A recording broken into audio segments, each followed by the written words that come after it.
Hi everyone, welcome back to my channel. My name is Jenny. I may be in my new filming setup for the near future. I just moved, so this is the new atmosphere for this video. We'll see if it changes next month. I'm here today to share with you what I plan to read for the month of February. So the start of reading of 2025 has been a little rocky, to say the least, just because of the situation I'm in, where I'm just moving houses, and I actually lost a book for a little bit, which I'll talk to you about. But overall, I think it's been pretty positive and gone pretty well. So my plans for this month I always feel like my plans are slightly more ambitious than what I'm potentially able to accomplish, especially given the shortness of the month of February, but I'm going to give it a try. So just as a reminder, I'm continuing on with the book club read of The Creative Act, A Way of Being by Rubin over on my Patreon.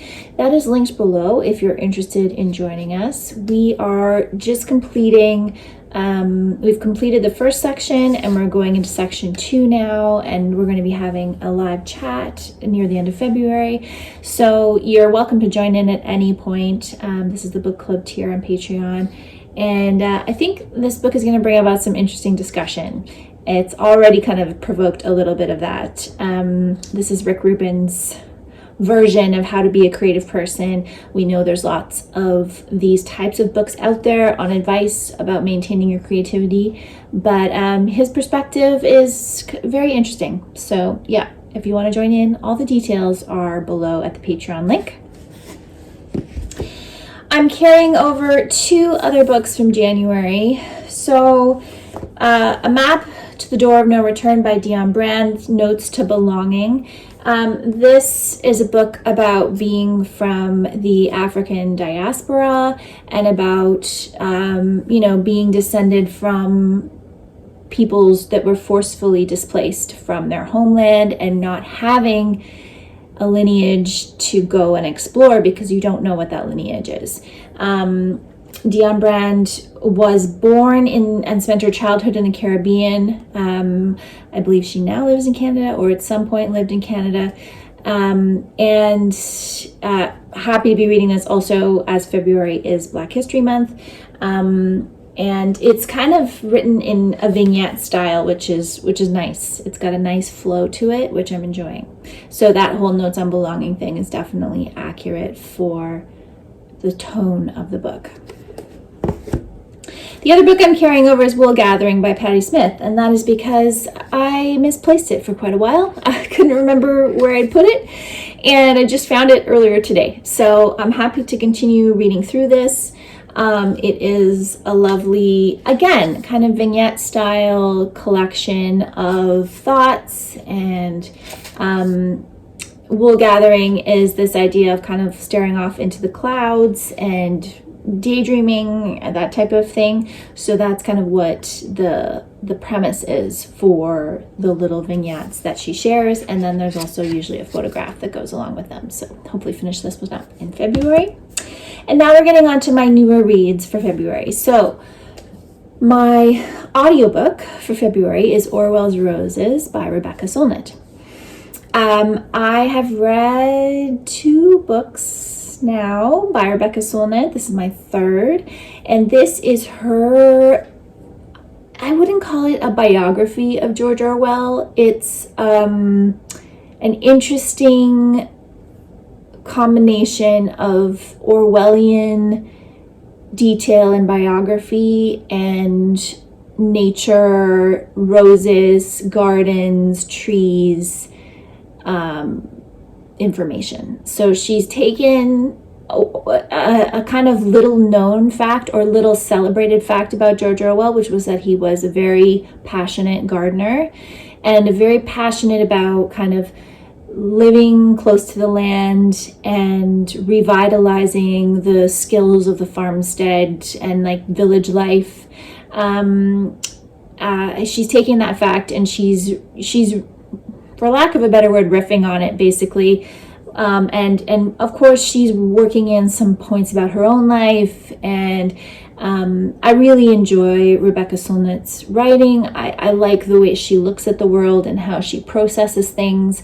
So I really could probably listen to her, and she also narrates the audiobook. So I could listen to her talk about these types of things in any topic. I think she just has a really interesting perspective. So yeah, so that's Orwell's Roses. Next, we have the novel, one of the novels I'll be reading this month, and that is Hamnet by Maggie O'Farrell. I think many of us have heard of this one. This won the Women's Prize a few years ago.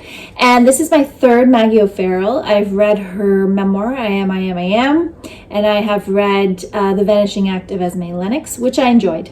Didn't love it, but enjoyed it. So really excited to read this one.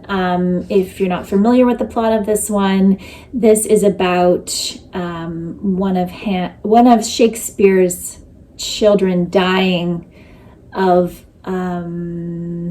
smallpox. I'm not exactly sure what the illness is.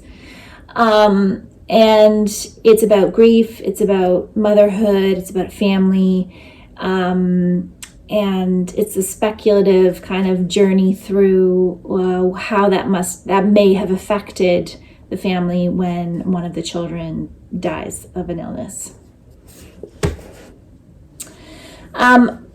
The other book I'll mention that I don't have here on my lap is my Fresh Reads for February for 2025. My Fresh Reads project, I made a video about if you're interested in learning about it, but essentially it is about reading new releases sooner rather than later, as I tend to do. So for February, my plan was to read a book from the Women's Prize for Fiction nonfiction long list.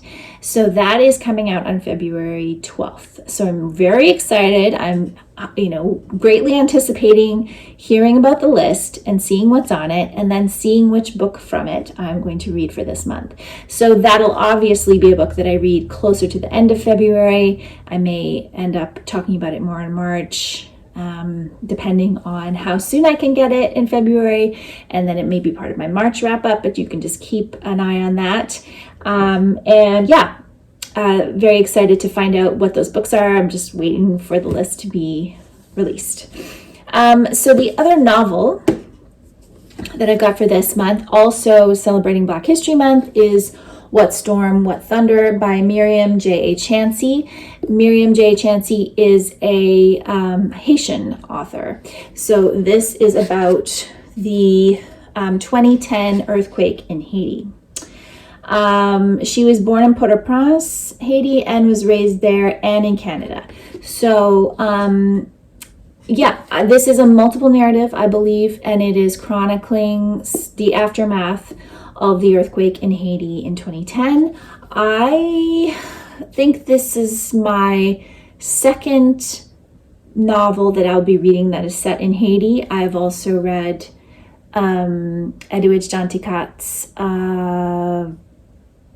Blue something, I'll put the title here, which I enjoyed, but I'm interested to read some more about Haiti.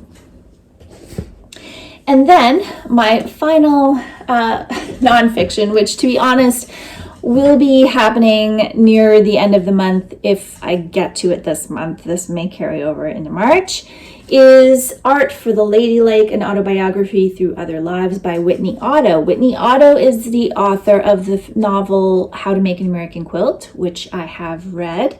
When I got this out, I did not realize that was the same author. So this book I'm really excited about. I think this is going to be right up my alley. I'm just going to read you the synopsis because I think it describes it better than I could.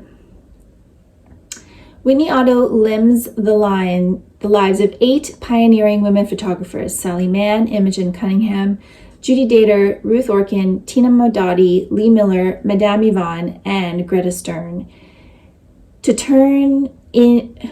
to in turn excavate her own writer's life. The result is an affecting exploration of what it means to be a woman, what it means to be an artist, and the perils and rewards of being both at once. In considering how feminism, career, and motherhood were entangled throughout her subjects' lives as they tirelessly sought to render their visions and pave the way for others, creating within the bounds of domesticity, Otto assesses her own struggles with balancing writing and the pulls of home life.